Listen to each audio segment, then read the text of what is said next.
So welcome once again to the fortress of sawdust and resin spaghetti. Now that it's September, our attention's turned to Christmas. And I know there may be a few of you saying, well, what about Halloween? We don't do Halloween. Halloween is one day. Christmas is an entire season. And you may also notice that I'm not wearing my apron today. That is because we are going to do some wood turning. And if I wear my apron, it fills the inside of it and it also fills all the pockets. So we're going to leave that off today. So let's get on, should we? As my favourite wood is oak, I see no reason why we shouldn't use it for this project. Marking out the centres. And for this project, we're just going to be using the live centres. Nothing fancy needed this time. Mounting it on the lathe. And I'll be using my carbide tools for this one and a skew chisel used in the wrong way. Remember, if it works, it's not stupid. So we've rounded off our piece of oak. Looks like a giant slug pellet now. The next thing we're going to do is to flatten off the bottom so that it sits straight when it's on the surface, and then we can mark it out. So I'm just going to put a line on that denotes where the body meets the head. And the body itself is going to be kind of a pear shape, and the head is just a sphere.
So there you go.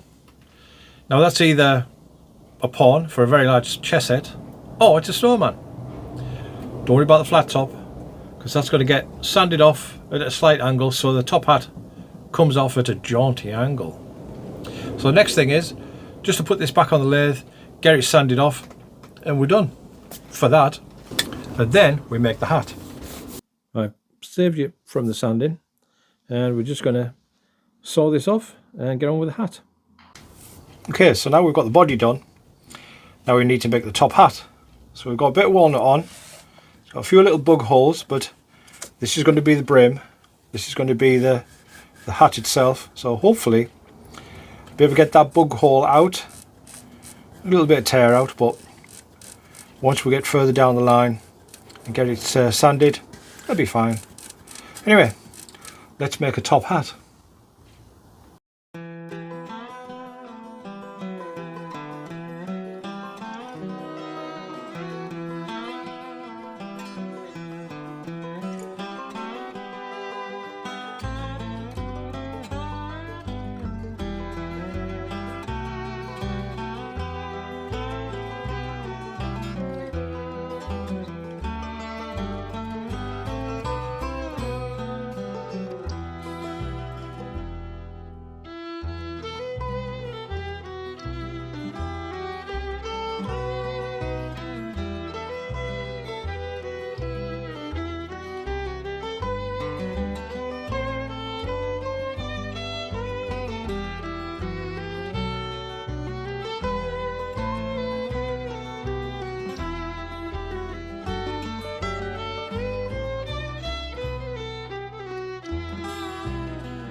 So there we go, one top hat.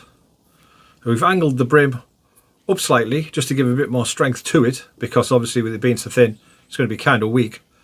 But yeah, the next thing to do is to get them all put together. As you can tell, after updating the workshop and clearing everything down, we're back to square one. And this pipe that's supposed to be taking all the crap away from the lathe doesn't really do a lot. It's very clean inside, but everything around it is terrible. So there we go. A snowman in a top hat. Now we've secured the top hat to the snowman with a metal pin and some 2-part epoxy, so it shouldn't come off. It's quite secure. The next part is over to my wife to do the decoration on the hat and the scarf. Now this is just part of the range that we're going to bring out for Christmas. We've got the snowmen in top hats, all different sizes. We've also done some small snowmen in beanies. They don't look so much like snowmen as they do cartmen for some reason. So there you go, a snowman in a stovepipe hat. Now it may be a pointless project, or it may be a Christmas winner. Who knows?